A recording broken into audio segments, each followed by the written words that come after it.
নমস্কাৰ বন্ধুসকল আৰু স্বাগতম জনাইছোঁ টিকে আছামিজ চেনেললৈ। আৰু যেহেতু 1 লাখ নিযুক্তি অতি শীঘ্ৰে চৰকাৰে প্ৰিপাৰেশ্যন কৰি আছে আৰু তাৰে আটাইতকৈ পদ ওলাব শিক্ষা বিভাগত। আৰু শিক্ষা বিভাগত যেহেতু আটাইতকৈ বেছি ভেকেঞ্চি হ'ব আৰু ইয়াত অসম টেটৰ লগতে এতিয়া চি টেটৰখিনিক এলাউ কৰিব নে নকৰে মানে এটা ক্লিয়াৰিফিকেশ্যন এতিয়ালৈকে অহাই নাই। যদিও তাৰমানে চান্স আছে, বহুখিনিয়ে চান্স আছে, কিন্তু ক্লিয়াৰিফিকেশ্যন অহা নাই।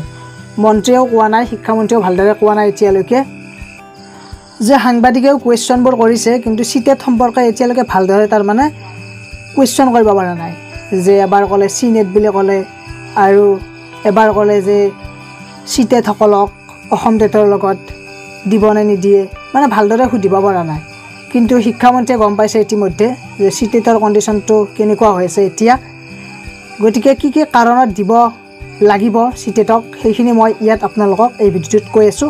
ভিডিঅ'টো একেলগে চাই থাকক, লগতে চেনেলটো ছাবস্ক্ৰাইব কৰি ৰাখিব, তেতিয়া নেক্সট আপডেটবোৰ পাই থাকিব।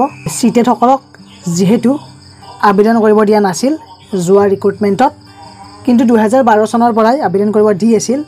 মাজতে অসম টেটৰ যিসকল কেণ্ডিডেটছ আছে তেওঁলোকে কেছ কৰিছিল, তাৰে কাৰণে আবেদন কৰিব দিয়া নাছিল। তেতিয়াৰ এটা যুক্তি আছিল, অসম টেট অনুষ্ঠিত হৈছিল 2019 চনত, কিন্তু এতিয়া বহুকেইটা যুক্তি আছে যিখিনি চেণ্ট্ৰেল টেট যিসকলে কোৱালিফাইড হৈছে তেওঁলোকে দিব পাৰিব। চাওক, প্ৰথম কথা, যিহেতু এতিয়া 2 বছৰ হ'ল 2021 চন পৰিল, চি টেটসকলক বঞ্চিত কৰাৰ কোনো তাৰমানে ৰিজন নাই, কোনো কাৰণ নাই। তাৰে লগতে যিহেতু চি টেটত আমাৰ অসমৰ যিখিনি টিচাৰ আছে বা যিখিনি কেণ্ডিডেটছ আছে তেওঁলোকৰ ফাৰ্ষ্ট লেংগুৱেজ আছামিজ। গতিকে কিয় আছামিজ ফাৰ্ষ্ট লেংগুৱেজ লৈছে?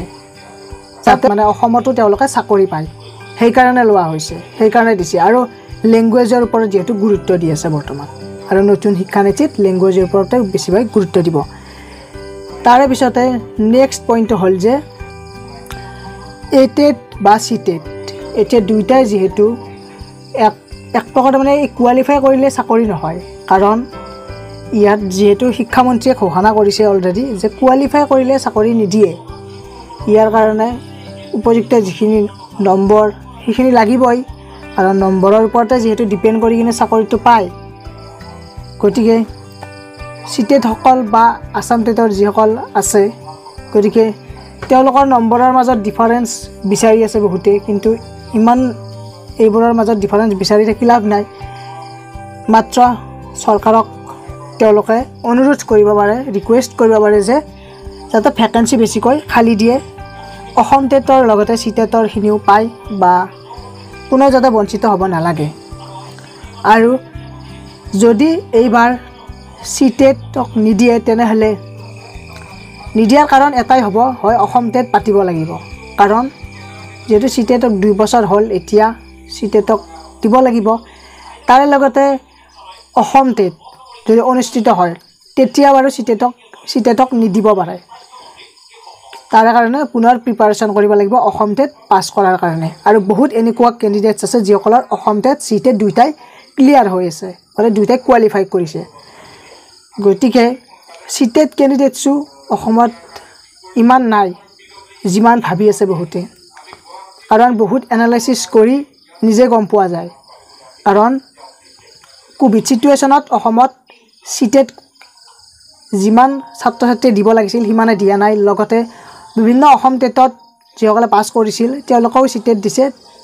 গতিকে কিছুমানে 2বাৰ 3বাৰ পাছ কৰি থৈছে অলৰেডি, অসম টেটো পাছ কৰিছে। গতিকে সেইসমূহৰ পৰা চাবলৈ গ'লে গম পোৱা যায় যে চি টেট কেণ্ডিডেটছ কিমান আছে, আৰু নিজে সেইটো বিবেচনা কৰি চাব পাৰি।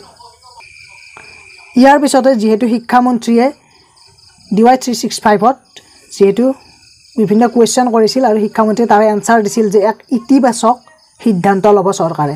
ইতিবাচক সিদ্ধান্ত লোৱা মানে ভাল হ'ব, কাৰণ কোনো যাতে বিবাদ কৰিবলগীয়া নহয় তেনেকুৱা এটা সিদ্ধান্ত ল'ব। গতিকে বন্ধুসকল, ভিডিঅ'টো আছিল এইখিনিয়ে। বহুতে কমেণ্ট কৰি আছিল যে ইয়াৰ ওপৰত এটা ভিডিঅ' বনাব লাগে, সেইকাৰণে ভিডিঅ'টো বনাই দিলোঁ। আৰু শ্বেয়াৰ কৰি দিব, যিমান পাৰে শ্বেয়াৰ কৰি দিব ভিডিঅ'টো, তেতিয়াহে তাৰমানে ভাল হ'ব সকলোৱে যাতে গম পায় ইয়াৰ কাৰণবোৰ চ' আজিলৈ ইমানেই ধন্যবাদ থেংক ইউ বাই বাই